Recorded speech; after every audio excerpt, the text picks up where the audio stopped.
Welcome to Leicester Fan TV with your host Jack. I'll be going through with you this lunchtime, and I'll also be joined by Phil. So yeah, let's get going.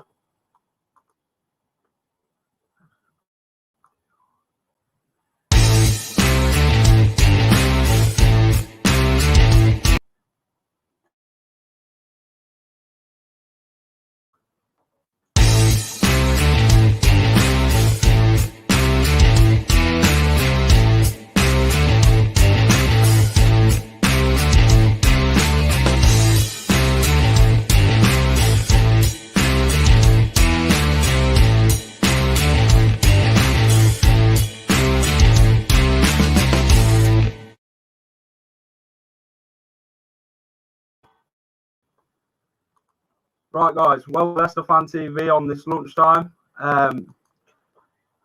We want your comments, your views on the game tomorrow against Brighton. I'll also be joined by Phil. So let's add him in. Hi, Jack. How are you? Hi, Phil. You okay? Yeah, I'm really good. I'm really good. So what do you reckon is going to happen tomorrow, Phil? Do you reckon it'd be a good game? It should be a good game. I'm hoping after the draw against Burnley. Yeah, let's hope so, Jack. I mean, obviously that Burnley draw, I know a lot of fans were quite disappointed about it, but in the end, I think you've got to look at it and think we've got so many injuries. You know, Vardy's not firing on all form at the moment. So for me, I'm just like, we got away with that. We'll take a point. Look at some of the other results that happened as well, Jack, obviously, on Wednesday and Thursday. A 1-1 draw. Man United drew away at Palace. Liverpool lost last night, albeit to Chelsea. It wasn't the worst result. Let's just move on and get on to the Brighton and hopefully pick up 3 points, Jack. Afternoon, Ross. Hope everything's well. Right, guys. So what do you think is going to happen tomorrow and who do you think is going to start? So for me, Jack, it's going to be an interesting one, isn't it? I don't know if Johnny Evans is going to be back. There's rumours that he may well be back, which would be great to see Johnny Evans back in there. I'm not a fan of Ndidi at centre-back. I know a lot of people say, look, he's played there before for other teams and, you know, he's played well there for me. For me, you're putting don't play your best players in their best positions, and Ndidi is our best central defensive midfielder. So for me, I'd have rather seen Christian Fuchs at the back there, but I mean, we know Fofana's come back in, Jack, played, 20, 30 minutes at the end of that game against Burnley. So I would think if Evans isn't back in time, then hopefully Fofana can step in. But if not, I'd put Christian Fuchs in there and not Ndidi. I don't know what you think. Yeah, I'd definitely bring Ndidi in to midfield where his natural position is, Phil.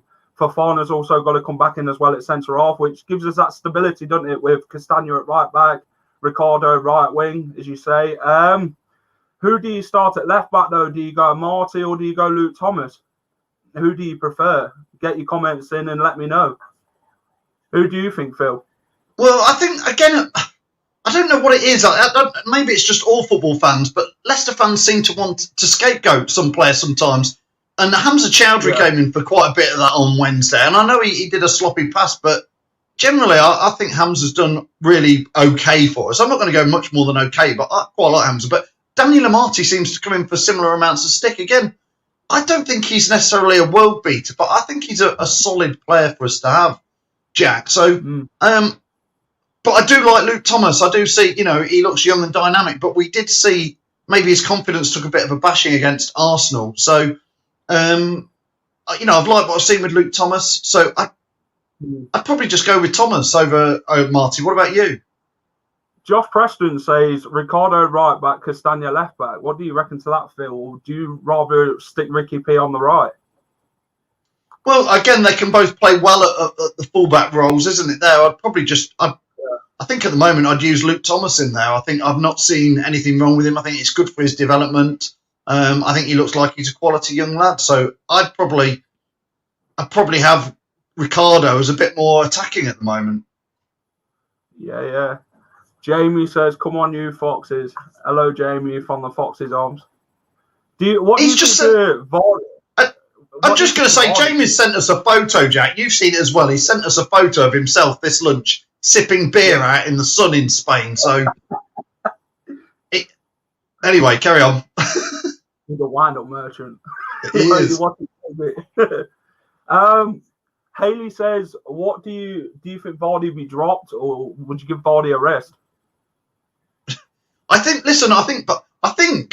you've got to remember, Jamie Vardy's been through this before. Some fans are saying, like, oh, it's the end of Jamie Vardy. I think fans are some fans, not all, some fans are a bit quick to say that's it, it's game over for Jamie Vardy.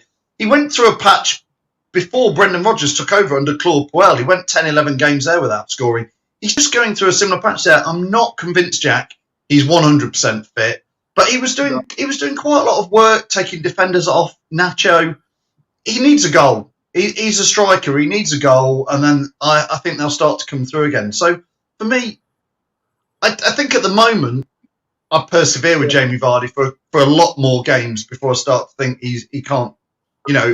He's off form, but I think you just keep going. He's not going to get back on form, Jack, if he's a sub.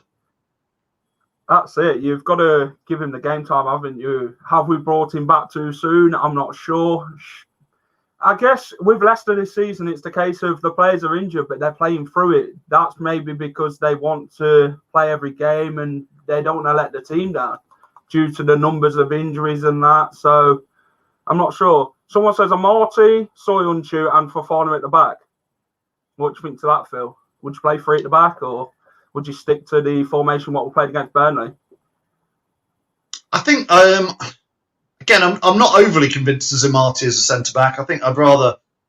Soyuncu and Fofana had a great partnership earlier on in the season before Little Wes's injury. So I'm more than happy with them two as a centre-back pair, and then have...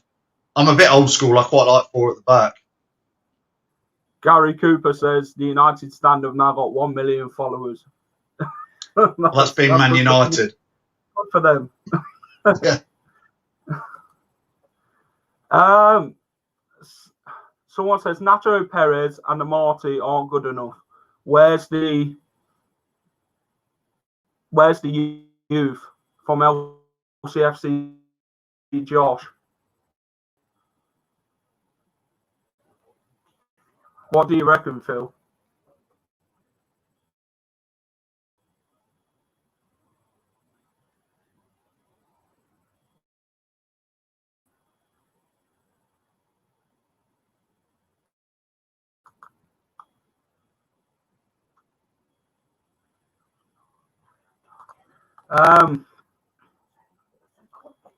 So come and get your score print and we'll get them below.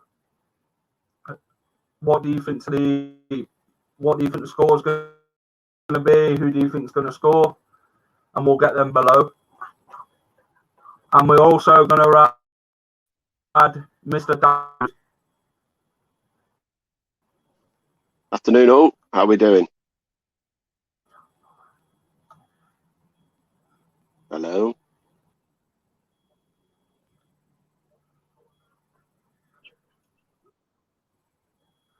Hello, mate. You okay? Tom. Yeah, good, mate. You? Okay? Yeah, good. So what do you think, previewing the Brighton game, what do you think the score's going to be, and what would your team selection be ahead of it? Look, it's always difficult. We saw that the other night with all the changes we had to make. I actually feel Nacho and Vardy worked up front. I know people have slated Vardy that he didn't really do much, but I think you have to give Vardy credit for the goal. You know, he pulled away 2 defenders from Nacho for Nacho to run in behind to have 1 on him. And that's where the goal came from, Vardy's movement. Vardy pulls them away. So for me, Vardy and Nacho start at the weekend away at Brighton, give them something to deal with. I'd go 4 at the back, and it'd probably be Ricky P, Castagna. Ricky P and Castagna as your fullbacks. Fofana and Cags as your centre halves. Let's go back to a back 4. It's worked over the season. Probably put Ndidi and Tillemans as your holding midfielders. Then you play Albrighton, Nacho, and then on the left-hand side, that's where the question is, who do you put on the left-hand side of that midfielder? You either put Albrighton on the left, or you can put Daniel Marty to right back and put Ricky P up further forward. Yeah. But I'd still like to see Nacho and Vardy playing up top together. I think you've got to go to Brighton and give them a test, not just put one man up front to try and break a Brighton defence down, who are going to be stubborn at this weekend. But I think Leicester can do it, and I think Leicester will get a 2-1 win. Yeah. What do you reckon to the rumours linking him was with Ed Ward and Tammy Abraham, Tom, this morning? Like I said before, Ed Ward is a Celtic striker, isn't he? He scored 30 million, they're talking for him. Micah Cerny is 30 million on someone who's played in Scotland. That's it. Yeah. There's no pedigree there. It's not a toughest league in the world to score goals in, is it really? Come on. As for Tammy Abraham, proven Premier League goal scorer for me. He's done it at the highest level. And yes, he's still young enough to learn from someone like Vardy and learn. I think he would learn from someone like Vardy and get better. Yeah. Harvey says Tammy Abraham over Ed Ward. Yeah. What's your thoughts? He's got the proof. He's got the pedigree. He's playing in the Premier League. Lampard's tall enough to play him all the time. Yes, he's another one who can be a bit rash in front of the goal sometimes, but I think if he was to have, a year with Vardy or 2 years with Vardy and learning from him, that could be massive for someone like Abraham to get better, at finishing. Didn't see Abraham rumours. Seen Suarez, but 50 million for Ed Ward. It's a no-brainer. I guess £15 million not bad for him, Tom. It's just, is he going to adapt to the Premier League? It's difficult in that division.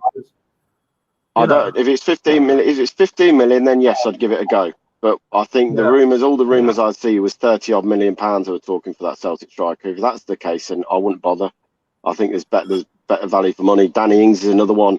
It's going to be difficult, but for me, if you get Champions League football, you've got every opportunity to go somewhere Southampton and say, we'll give you 30 million, we'll give you 25 million for Danny Ings, and you've got a chance of getting him because he wants to go back to play at the highest level. Yeah, for sure. I think I prefer him over them two strikers, though. But Ross says Scottish League is just as bad as my salad. Is he talking about the Arsenal salad or? Oh, God, I don't want to talk about that salad. I feel sick thinking of it. It makes you dream about it at night. Gary Cooper says Nacho looked a world beater at Man City 4 years ago. Nacho looked a world beater last season. 10 goals, 8 assists. That's not bad for a season for a second striker, 10 goals and 8 assists. This season, he hasn't played on a regular basis, and I've always said it with Nacho, he's a confident striker. If he gets a goal and you play him regularly, I think you see the best of him. But at the moment, he gets in the team, scores a goal, like away at Fulham. 2 games later, he's out of the team for 4 or 5 games. His confidence then completely goes, and he's back to square one. I think if you play Nacho on a regular basis, you'd see a lot better. And no offence, come on, anyone could go and play for Manchester City and stand up front. And if you look at Nacho's goal for Man City, it was all about standing in the box, being in the right position, and getting the tappings for me with Nacho. He scored a few good goals, but if you look at the percentage of all of his goals came within the 18-yard box for Man City. Haley said, do you feel that Leicester will remain in the top 4 this season, Tom? I'd like to be as confident as possible, but after last night's results and looking how tight the league table has suddenly become, and this was my fear, there's probably 7 teams chasing that top 3 positions now. Because if you look at the fixtures at the weekend, if we were to lose, Man U were to lose and Everton to win, suddenly we're all dropping down the pack and Everton and Chelsea are pushing up. For me, this weekend could be crucial with us playing Brighton. Man United, Man City, if we were to win, we'd go second. Chelsea play Everton. If Everton was to win, Chelsea to win, they'd go third, and Man U suddenly 4th place. So Man U suddenly drop down a few paces. They'll be panicking. There's so many tough games. My concern, if we go towards the end of the season, if it goes down, then if we can get to the last 3 games and have enough points to clinch it by then, I'm be confident. If it goes into the last 3 games where we've got Man U, Chelsea and Tottenham, I'd be very concerned going into the last 3 games, having to beat some of them teams to get Champions League football next year. Charlie Martin says, what are your biggest worries about the Brighton game on Saturday? Brighton aren't a bad team. They're in a false position on that they don't finish their chances. They do a great build-up play. They pass the ball around for fun from watching most of their games. But they get into that final third, the 18-yard box, and at the moment, they can't finish the dinner. They can't put the ball in the back of net, and that's what Kosh is saying in the Premier League. You've got to have people scoring goals, and I think when they're talking, is it Mopai is their top goal scorer with 6 goals this season. The second is Yeah. 4 goals. And it says it all about their team and where their problems lay, that they're not scoring enough goals. Gary Cooper says, Nacho has been here 4 years. Why not a regular by now under true management? What do you think to that, Tom? Because he's got a world-class striker in front of him, Jamie Vardy, who's been scoring 20 goals a season. And the formation we play, Vardy's been the one playing up front. And then you've got James Maddison, who's been a world beater this season and 2 seasons ago, you know. So it's always going to be tricky for Nacho to get into the first 11 when you're only playing a 4-2-3-1, really, isn't it? Yeah. LCFC Josh says, we've dropped out of Europe, slipping out of the top 4. There needs to be a change. I don't think we've dropped out of top 4, have we? Are we out of Europe? No. Well, we're out of Europe, yeah, but we've not slipped out of the top 4 yet. Oh, no. And as for changing it, we've just spent millions on a training ground. We've got a manager who's progressing the squad nicely in the way we're trying to play football. Yes, it can be frustrating at times. I'm not going to sit here and say it's not. But it's one of those things, if you want to progress and you want to get better and you want to be getting into the Champions League, you can't just play one style of football. And I think we've seen it this year with Brendan. He has been, you know, against his best wishes, against the bigger teams, he has been gone, do you know what, I'm going to have to give the ball up. Because we all know Brendan likes to keep the ball. He likes to pass it around teams. But against the big guns this year, Man City away, we won 5-2 playing this defensive style. Arsenal away, we've got a 1-0 win the first time in 50-odd years. It's good to see Brendan as well is developing his game, that he can't just play one way and be stubborn about it. So we've got a manager who's improving. We've got a squad that's getting better, and we all know that at the end of the season there has to be some upgrades and you know, thanks to the service lads, but go. But to say now Brendan Rodgers needs to go if we didn't get Europe, I think it'd be harsh on Brendan. Oh yeah, I think he's improved the squad drastically, hasn't he? He's brought the best out of the youngsters and stuff like that. So you got to thank him for what he's done. In a season that is completely different to any other normal this year, remember, you know, to go into a ground what are completely empty, not having fans there. This season's never going to be like any other again. And to look at the top of the table and think there's 10 points separating 10th to 7th or 8th in Tottenham. And we're not, you know, you can't even talk Tottenham out of it. With their game in hand, they win. They're 5 points behind Leicester. That, you know, and they were talking off. They were written out of Champions League football 2 weeks ago after they lost the game. They've won 2 games in a row. Now they could be 5 points behind Leicester if they win their game in hand. Same with Everton. Win their game in hand, they go a point behind us.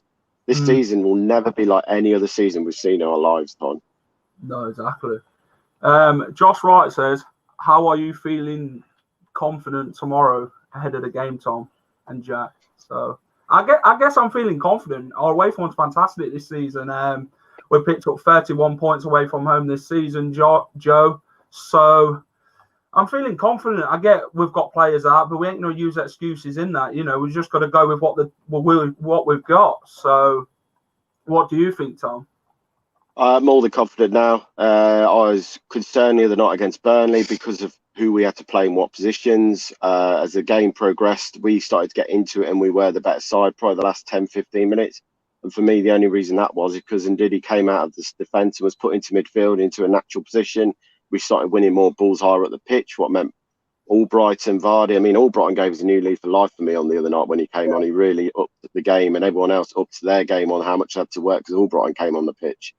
I just feel going into Brighton now with Fofana going into the backs, I just hope Cags has got some longer studs on Saturday because I've never seen a player slip over as many times as he did and not change his boots. I'm more confident having Fofana at the back than I'm having Martin and Diddy play there, if I'm honest with you. Nick Moore says regarding what Josh says, KDH has no release clause. I wouldn't really. Yeah, but I know if he comes back now and plays 5, 6 games, and then what happens to him? Madison's back, other players come back, and then he's back back on the bench or not even in the squad. So for me, having him on loan at Luton, like give Harvey Barnsley going to Barnsley, going to West Brom, I think nowadays is the best thing can happen to young footballers because there's no competition in the under-23s for me. It isn't the reserve league like it used to be back in the day where you used to play on a Monday night and the players who hadn't played at the weekend, you were guaranteed were going to play. So I remember going to Filbert Street back in the day and you'd have Collymore starting, you'd have Benjamin starting. If Muzzy was coming back from an injury, he'd play 45 to 50 minutes in a game. So for young lads now, I don't think there's any competitive edge in the under-23s. It's not competitive enough. So to get these lads out on loan is massive for me. It's good. One last comment. LCFC Josh is doing well with the youth at the minute. I guess Brendan's doing fantastic with the youth, Tom. He's brought the best out of James Justin, who got through in at a deep end last season due to Ricardo's injury. Wesley Fofana, no one even heard of Wesley Fofana before Leicester signed him. So, we've found some hidden gems this season, as you've said quite a lot this season, and it's paid off. And we don't need to go out and spend big amounts of money on these players. It's what your budget that you've got, and the budget that we've got is paid off for us. We've not spent 90 million on Havertz or Timo Werner, because we don't need them sort of players. To build a squad, you've got to start and look for some real gems. And we found that with Fofana, James Justin, Harvey Barnes. He wouldn't have been scoring the goals last season, what he did this season. And it's just a shame that them two main players got injured for us this season. They would have been going to play for England. So when you talk about hidden gems, though, mate, I also look at the players we brought in. Dennis Pratt, no one had heard of this kid, really. That's it. 26-year-old playing in Italy, had a goodish rapport about him. Well, he's been a well-beater for me since he's come in. You know what you get from Dennis Pratt. You're getting a 7, 8 out of 10 most games. He very rarely has a poor game, but if he does, you know about it. Cassagna, another one no one really heard much about that buys, Champions League football from Atalanta, and he's been superb since he's come to the football club. For me, this summer is probably crucial because you are going to have to let some of the experience go and replace it with experience, because you're sort of having all these kids coming through, but you need some experience on the pitch. And, if we do let Fuchs and Wes Morgan go, Matty James go, you've got to replace the squad now. I know Matty James not been around the squad, but you still got to replace him with a similar kind of age profile and bracket that they're going to be able to help the squad improve it when they're around there. Someone like, so to me, like, let Wes Morgan go, James Tarkowski would be a great centre half to come and sign. We sort of, that kind of level of player you've got to be looking at signing, and give the competition to Fofana and Cags, because Johnny Evans has been brilliant since he's gone to football club, but again, he's not going to be, come to a point where he's going to be struggling to play every single week in the next couple of years. Yeah. Going back to what Nick Moore says, he said, lads, this is real football. It's not Football Manager or FIFA, lol. I guess you can work out what you want on FIFA, can't you, really? But in real life football, you've got to go with the money that you've got, and the budget's been used well at Leicester, Yeah, but I mean, I don't look at football. When I talk about Leicester, I talk about where our remit is, and like I say, I look at it. I can't ever see in my lifetime Leicester underspending when players are being talked about 60, 70 million on a single player, even 50 million on a certain player. I think our remit is probably the 40 million mark is about the amount we can do. But I think sometimes our fans just expect us to go spend 60, 70 million on a player when he's available. We're not nowhere near that bracket yet, because we're not the global brand with the income that you need to be able to spend that yet. Alex says Tarkowski has 1 year left on his contract at Burnley. He will be cheaper. Would you bring Tarkowski in, or? Yeah, I would, because you let Morgan go. So you let one centre half go. You bring someone in at, I think he's 28, 29, so he's in his prime. You give the competition then to Cags, Fofana, Johnny Evans, and James Tarkowski. And if you've got Europa League footballers we saw this year, you need the squad to be able to play that game. That's it. You've got to strengthen in the summer, haven't you, Tom, with the positions? Obviously, bringing in a new striker, either Ivan Toney or Edward or whoever you want to bring in. But which striker would you actually see realistically coming to the club in the summer? I think you could get Toney. I think that's probably the realistic one. Abraham's always good, difficult. And it isn't a case of us going, we want to sign someone, here's the money, here's what we're going to offer you. It's also, do they want to come and live in Leicester? You got to remember, Tammy Abraham's living life in London. Is he going to want to swap London for Leicester? It's always going to be tricky to get people to come up to Leicester and sign contracts, because it's where it is. It's in the Midlands, mate. It's not London. It's not Manchester. It's not Liverpool, where a lot of people want to go because of the nightlife and everything like that. So it all depends what players want to come in. it's always difficult to attract players, I think, when you're trying to sign for Leicester City. And I think if you ask any former players, they all say the same thing about that. Yeah. There you go. Here's one. Hi, Tommy, Greg. when we're not coming up in Leicester.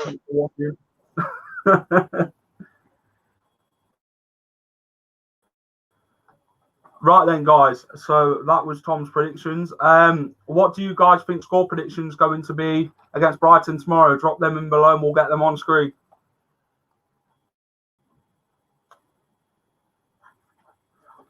Thanks for joining me, Tom. Much appreciated.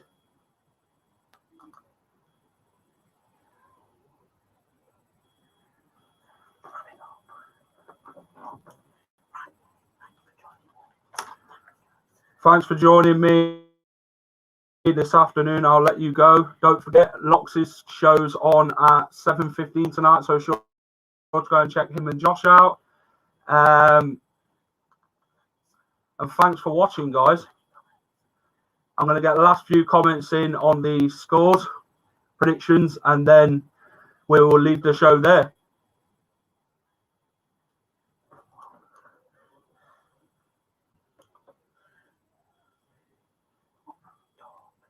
So Joe Wright says 2-1 to City.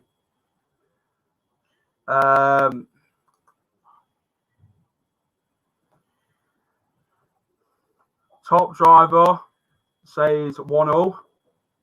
I guess a point would be good against Brighton. They're not really on the best of form this season. So it's going to be a difficult game, guys. You know, they're made easy of these games. We've got 11 really hard games to play. So I'm looking forward to it in the roller coaster that we're all on together. And hopefully it works out and we'll be singing the Champions League theme tune next season at the King Power Room. We'll all be coming together for a nice beer. And again, thanks for watching. 7:15 tonight, LOX and Josh. Be sure to go and check out the Fans Friday night show. And see you later, guys. Thanks for watching.